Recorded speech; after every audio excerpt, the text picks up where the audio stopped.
بسم اللہ الرحمن الرحیم۔ السلام علیکم، ویلکم ٹو مائی چینل۔ آج جہاں ترکی ہے، یہ سارا علاقہ پہلے رومیوں کے قبضے میں تھا۔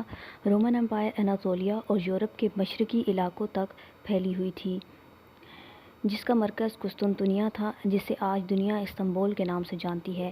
اس کے مشرق میں سلجوقی سلطنت کی حکومت تھی اور یہ سلجوق ترک نسل سے تعلق رکھتے تھے۔ رومی سلطنت کو بازنطینی سلطنت یا رومن سلطنت بھی کہتے تھے۔ 11ویں صدی عیسوی میں اناطولیہ پر کنٹرول کے لیے سلجوکیوں اور رومیوں میں جنگیں ہوتی تھیں، لیکن بنیادی طور پر یہ علاقہ رومی سلطنت کا حصہ تھا۔ رومن سلطنت نے ترکوں کو روکنے کے لیے اپنی سرحد کے ساتھ قلعوں کی ایک طویل قطار بنا رکھی تھی، جو سرحدی چوکیوں کا کام کرتی تھی، اور ان قلعوں میں موجود فوجی دستے حملہ آوروں کا مقابلہ کرتے تھے۔ لیکن یہ حملے اتنے بڑھ گئے کہ انہیں روکنا اب سرحدی قلعوں کے بس کی بات نہیں رہی۔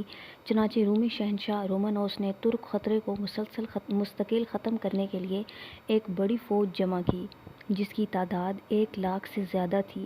جب رومانوس سلجوکیوں کے خلاف جنگ کی تیاری کر رہا تھا، اس وقت سلجوکی ترکوں کا سب سے بڑا سلطان الپرسلان مصر کی فاطمی خلافت سے جنگ میں الجھا ہوا تھا۔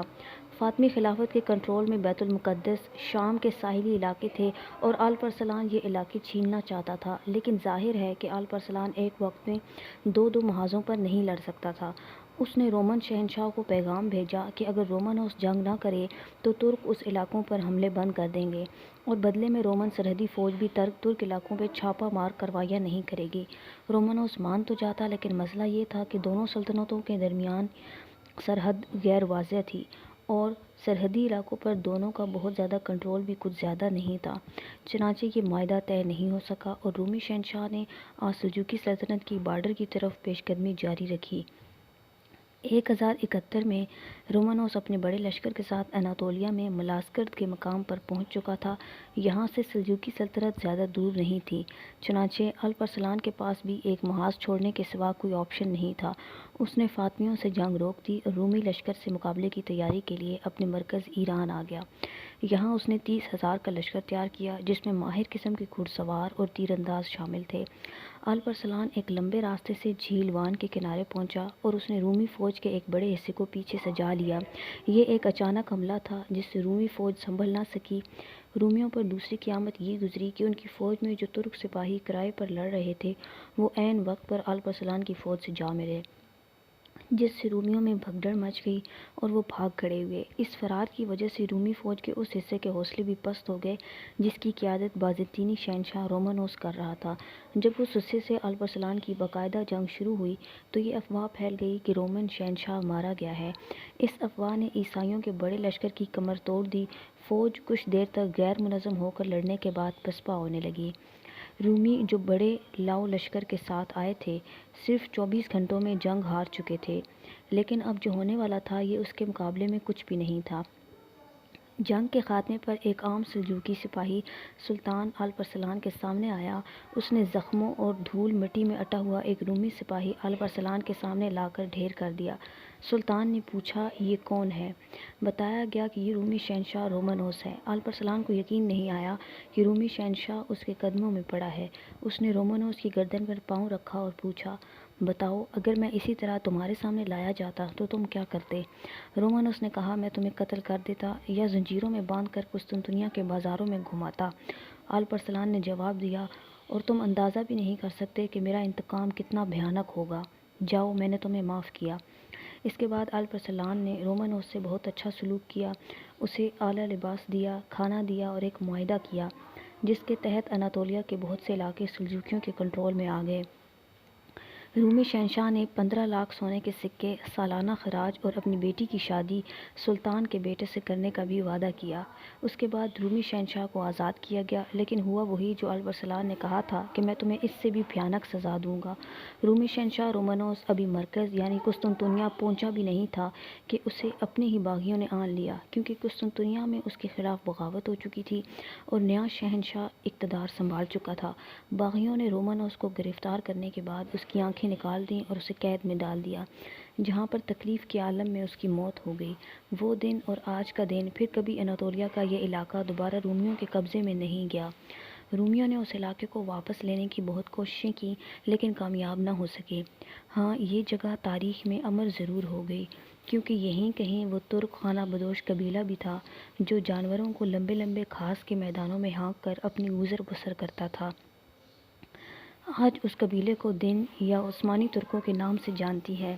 سلجوقی ترکوں کے اناطولیہ کے بڑے حصے پر قبضے کے بعد ترکوں کے کئی دوسرے قبیلوں کی طرح کائی قبیلہ بھی اس سرسبز اور خوبصورت علاقے میں گھومنے پھرنے لگے۔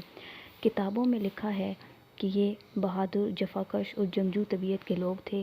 اس وقت تک اناطولیہ میں آباد دیگر قبائل جو سلجوقی سلطنت کے وفادار تھے اور ان کا بنیادی کام یہ تھا کہ وہ سلجوقی سلطنت کا رومیوں سے دفاع کریں۔ ایک طرح سے یہ سلجوقی سلطنت کا بفر زون تھا، لیکن سلجوقیوں کو سب سے زیادہ تباہی کا سامنا رومیوں کی طرف سے نہیں بلکہ منگولوں کی طرف سے کرنا پڑا۔ چنگیز خان اچھے کپڑوں کا بہت شوقین تھا اور یہ کپڑے اسلامی دنیا میں بنتے تھے۔ اس نے مسلمانوں کے سلطان خوارزم شاہ کے پاس، جو ایران اور سنٹرل ایشیا کا حکمران تھا، کچھ تاجروں کو بھیجا۔ مقصد یہ تھا کہ یہ لوگ ان علاقوں میں بننے والا بہترین کپڑا چنگیز خان کے لیے جمع کر کے لائیں، لیکن خوارزم شاہ نے چنگیز خان کے بھیجے تاجروں کو جاسوس سمجھ کر قتل کروا دیا۔ چنگیز خان غصے میں آگ بگولا ہو گیا۔ اس نے معاملے کی تحقیق کے لیے ایک قاصد کو خوارزم شاہ کے پاس بھیجا تو خوارزم شاہ نے اسے بھی قتل کروا دیا، اور اس کے بعد چنگیز خان آندھی اور طوفان بن کر مسلمانوں پر ٹوٹ پڑا۔ اس نے چین کی سرحد سے بغداد تک مسلم ریاستوں کی اینٹ سے اینٹ بجا دی، یہاں تک کہ وہ اناطولیہ تک پہنچ گیا۔ چنگیز خان کے جانشینوں نے سلجوقیوں کی سلطنت بھی تہس نہس کر دی اور باقی بچی ایک چھوٹی سی سلاحوی سلطنت جسے سلاہبکا روم کہتے تھے۔ یہ چھوٹی چھوٹی ریاستوں کا ایک گروپ تھا جس پر آل پرسلان کے رشتہ داروں کی اولادیں حکومت کر رہی تھیں۔ اسی سلاہبکا روم اور رومی سلطنت کے درمیان کائی قبیلہ سلیمان شاہ اور ارطغرل غازی کی وفات کے بعد اپنے لیڈر عثمان کی قیادت میں آہستہ آہستہ مضبوط ہو رہا تھا، اور یہ قبیلہ اپنے سردار عثمان کی قیادت میں اتنا طاقتور ہو چکا تھا کہ منگولوں کی چھوٹی موٹی ٹولیاں اس سے مقابلے کی بجائے کنی کترا کر نکل جاتی تھیں۔ عثمان رومیوں کی بازنطینی سلطنت پر حملہ کرنا چاہتا تھا تاکہ اپنی ریاست کو وسعت اور تحفظ دے سکے، لیکن اس کے راستے میں دریائے سنگارین ایک قدرتی رکاوٹ تھا۔ اس دریا کے پار رومی سلطنت بازنطین تھی، جنہوں نے دریا کے ساتھ ساتھ مضبوط چوکیاں بنا رکھی تھیں۔ چوکیوں پر موجود تیر انداز عثمان کی بڑھتی فوجوں کو آگے نہیں آنے دیتے تھے، لیکن پھر سن 1300 یا سن 1302 میں ایک قدرتی آفت آئی۔ دریائے سنگارین نے رخ بدل لیا اور بازنطین کی مضبوط چوکیاں دریا کی کاٹ میں آ کر گرنے لگیں۔ عثمان کو اسی موقع کا انتظار تھا۔ اس نے دریا پار کیا اور رومی علاقوں پر حملے شروع کر دیے۔ بازنطینیوں نے جب عثمان کے حملے کی خبر سنی تو اس کے مقابلے کے لیے ایک فوج بھیجی، اور یہاں عثمان نے وہ جنگی مہارت دکھائی جو اس نے منگولوں سے سیکھی تھی اور جو بعد میں عثمانیوں کا ٹریڈ مارک بن گئی تھی۔ عثمان نے پہلے اپنا ایک چھوٹا سا فوجی دستہ دشمن کے مقابلے پر بھیجا۔ جب جنگ شروع ہوئی تو اس دستے نے پیچھے بھاگنا شروع کر دیا۔ دشمن اس دستے کا پیچھا کرتے ہوئے اس جگہ پہنچ گیا جہاں عثمان اور اس کا اصل لشکر گھات لگائے بیٹھے تھے۔ عثمان نے دشمن کو قریب آتے دیکھ کر پوری قوت سے حملہ کر دیا۔ رومی فوج کو بری طرح اس جنگ میں شکست ہوئی۔ اس فتح کے بعد عثمان نے رومیوں کے کئی قلعے اور شہر فتح کر لیے، جن میں ینی شہر سب سے اہم تھا۔ اس شہر کو عثمان نے اپنے دارالحکومت بنا لیا۔ شاندار فتوحات نے عثمان کو اس علاقے میں رہنے والے سارے ترکوں کا ہیرو بنا دیا۔ اب اناطولیہ کے ترک ایک ایک کر کے اس کے جھنڈے کے نیچے جمع ہونے لگے تھے۔ عثمان کا لشکر بڑا ہو رہا تھا، لیکن پھر بھی رومیوں کی بازنطینی سلطنت سے بہت چھوٹا تھا، لیکن وہ چھوٹے لشکر کے ساتھ بھی بازنطینی سلطنت پر حملے جاری رکھے ہوئے تھا، جس کی وجہ سے اس کے دشمنوں کی تعداد بڑھ رہی تھی۔ وہ شیخ ادیبالی کو اپنا مرشد مانتا تھا اور انہی شیخ کی ایک بیٹی سے عثمان شادی بھی کرنا چاہتا تھا، لیکن شیخ ادیبالی اس پر راضی نہیں تھے۔ ایک روایت کے مطابق ایک دن عثمان نے ایک خواب دیکھا جس میں اس نے دیکھا کہ ایک چاند شیخ ادیبالی کے سینے سے نکل کر عثمان کے سینے میں آ جاتا ہے، پھر عثمان کے جسم سے ایک بڑا درخت نکلتا ہے جس کی شاخیں مشرق و مغرب تک پھیل جاتی ہیں، پھر اس درخت کی جڑوں سے 4 بڑے دریا نکلتے ہیں اور 4 بڑے پہاڑ درخت کی پھیلتی شاخوں کو سہارا دیتے ہیں، پھر اچانک تیز ہوا چلتی ہے اور اس درخت کے پتے اڑتے ہوئے ایک عظیم شہر کی طرف بڑھنے لگتے ہیں۔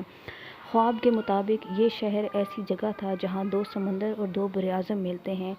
یہ شہر ایک انگوٹھی کی طرح تھا اور عثمان یہ انگوٹھی پہننا چاہتا تھا، لیکن اتنے میں اس کی آنکھ کھل گئی۔ عثمان نے یہ خواب شیخ ادیب کو سنایا تو انہوں نے کہا، مبارک ہو، خدا نے تمہیں ایک بہت بڑی سلطنت کی بشارت دی ہے اور تم میری بیٹی سے شادی کرو گے۔